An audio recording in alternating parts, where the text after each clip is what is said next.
Hello everyone, পূর্ণ educational guide চ্যানেলে তোমাদের সবাইকে স্বাগত জানাই। প্রিয় ছাত্রছাত্রীরা, কেমন আছো সবাই? আশা করি সবাই ভালো আছো। আজকে আমাদের আলোচনার বিষয়বস্তু হলো বাংলা রচনা আমার প্রিয় বন্ধু সম্পর্কে। রচনাটি মূলত ছোটদের জন্য, আর এই রচনাটি মোট 10টি লাইনে লেখা হয়েছে। চলো তাহলে আমার প্রিয় বন্ধু সম্পর্কে আজকের এই রচনাটি শুরু করা যাক। তোমরা ভিডিওটি স্কিপ না করে পুরো ভিডিওটি দেখতে থাকো। আশা করি ভিডিওটি তোমাদের কাছে খুবই হেল্পফুল হবে। শুরু করার আগে তোমাদের সবাইকে বলে রাখি, তোমরা যারা আমার চ্যানেলটি নতুন ভিজিট করছো অবশ্যই চ্যানেলটিকে সাবস্ক্রাইব করে পাশে থাকা বেল আইকনটি ক্লিক করে দিও, যে কোনো ধরনের শিক্ষামূলক ভিডিও সবার আগে পাওয়ার জন্য। বাংলা রচনা আমার প্রিয় বন্ধু। আমার প্রিয় বন্ধুর নাম হলো সৌমিত্র। সে আমার সহপাঠী। আমার বাড়ির কাছেই তার বাড়ি। আমরা প্রতিদিন একসাথে স্কুলে যাই। সে পড়াশোনায় খুব ভালো। সে পরিষ্কার পরিচ্ছন্ন পোশাক পরিধান করে। সে কখনো মিথ্যা কথা বলে না।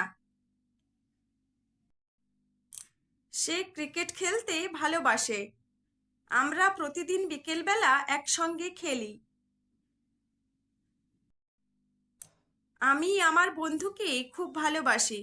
সেও আমাকে খুব ভালোবাসে। তো আমার প্রিয় ছাত্রছাত্রীরা, আমার প্রিয় বন্ধু সম্পর্কে 10 লাইনের এই রচনাটি এখানেই শেষ হলো। তোমরা এই রচনাটি করো। পুরো রচনাটি কেমন লাগলো অবশ্যই কমেন্ট করে জানিও। রচনাটি ভালো লাগলে আমার চ্যানেলটি সাবস্ক্রাইব করে দিও, লাইক শেয়ার ও কমেন্ট করে দিও। আর তোমরা যদি অন্য কোনো শিক্ষামূলক ভিডিও পেতে চাও অবশ্যই কমেন্ট বক্সে কমেন্ট করে জানাও। এছাড়াও বাংলা প্রবন্ধ রচনা বড়দের জন্য ও ছোটদের জন্য আমার চ্যানেলে আগেই প্রকাশিত হয়েছে। তোমরা যারা সেই রচনার ভিডিওগুলি এখনো দেখে উঠতে পারোনি, আমার চ্যানেলে গিয়ে দেখে নিতে পারো। কিছু কিছু ভিডিওর লিংক আমি ডেসক্রিপশন বক্সে দিয়ে দেব, না হলে তোমরা প্লেলিস্ট চেক করলে পেয়ে যাবে। মাই বেস্ট ফ্রেন্ড সম্পর্কে ইংলিশ প্যারাগ্রাফ রাইটিং আমার চ্যানেলে আগেই প্রকাশিত হয়েছে।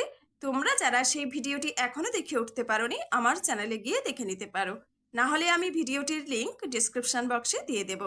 আজকে এই পর্যন্তই, দেখা হচ্ছে পরের ক্লাসে। ভালো থেকো, সুস্থ থেকো। ভিডিওটি দেখার জন্য সবাইকে ধন্যবাদ।